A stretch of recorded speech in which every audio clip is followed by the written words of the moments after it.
Hi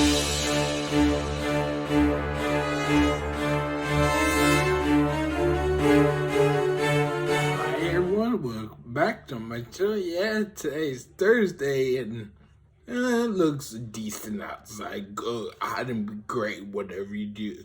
But let's start off by saying, hello, my name is Daniel. I'll be your host, your guy in a wheelchair. Guy in the chair. He said it! He said it! And today, let's go ahead and hear Critical Drinker's thoughts on Peter Pan and Wendy. So, enjoy.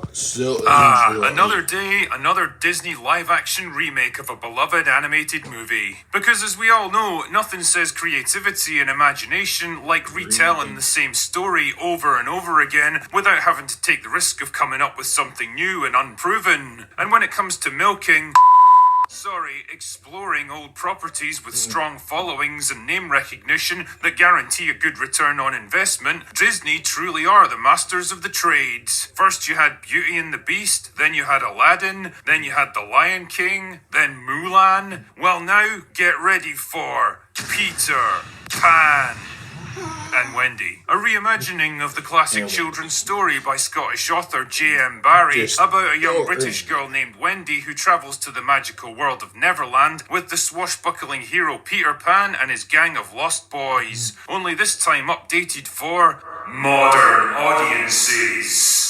And it's about time too. Sure, the original story might be widely regarded as a literary classic that reshaped the landscape of children's storytelling, sensitively dealing with complex ideas like the inevitability of aging and the loss of childish innocence, the power of imagination and belief, and the importance of ultimately moving on and growing up. But it's also deeply problematic, enforcing damaging stereotypes and outdated ideas that we just can't allow to exist these days. They must be removed at any cost. And if the recent trailer that got released is anything to go by, I'm confident that today's fine scriptwriters have done a fantastic job of fixing these problems. Like The Lost Boys, for example, which by their nature were sexist and exclusionary. Yeah, the origins of the Lost Boys in the novel were actually a subtle compliment to female intelligence and sensibility, since in the words of Peter Pan himself, the Lost Boys were babies who fell out of their prams, while girls were far too clever to let something like that happen to them.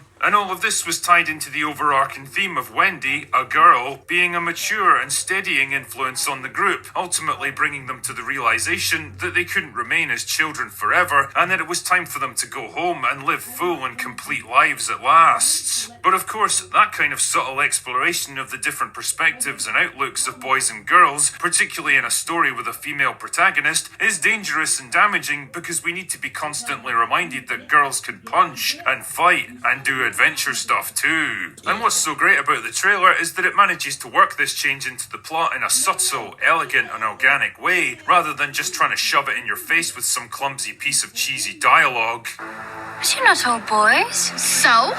Nailed it. But what about Peter Pan himself? Let's take a look at this classic roguish, mercurial adventurer for the modern age. Peter Pan? Were you expecting someone else? Or how about Tinkerbell, the fairy who helps and guides Wendy, but also has an unrequited crush on Peter. Now, you might remember her from the 1950s animated movie, or the 1990s movie Hook, or the 2003 movie. Well, let's see how she's looking in 2023. Just like I remember. It really silences those critics who claim that modern Disney remakes are just lazy race and gender swaps of established characters in a vain attempt to pander to minorities, often disrespecting the cultural heritage of the source material. Take that, haters. Personally, I expect the objects of Tinkerbell's affections will turn out to be Wendy this time around, but maybe I'm just crazy. Actually, talking about Wendy, you might remember from the original literature and the animated movie that Wendy becomes a kind of maternal figure to Peter and the Lost Boys, helping to maintain their home and teach them manners and discipline that they lacked before. And that even though she got captured and had to be rescued by Peter, she represented something far more powerful even than him. The ability to leave behind the childish ignorance of Neverland and grow up, to make a real life for herself and become something more than she was. And that this ability is ultimately what helps the rest of the Lost Boys to leave Neverland behind and return to the real world with her. But that's not the kind of subtle thinking that we encourage in modern writing. Instead, we need to show Wendy as an ass-kicking, sword-fighting girl boss who can take on two of Captain Hook's pirates at the same time and fight almost as well as Peter himself. Because, as we all know, Girls get it done. honestly, I think this movie looks like a fantastic addition to the Disney Plus lineup, really honouring the legacy of one of their most iconic films from the classic era of animation, and if the stellar trailer reception is anything to go by, audiences are gonna absolutely love it. And I can't wait to see it happen.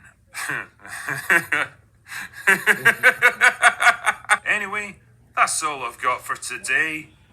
Go away now. Hey guys, I hope y'all enjoyed the Crooked Drinker's thoughts on Peter Pan and Wendy. Yeah, I like how they just threw her in there in her name. But hey, if you like it, give me a big thumbs up. It'll help the channel.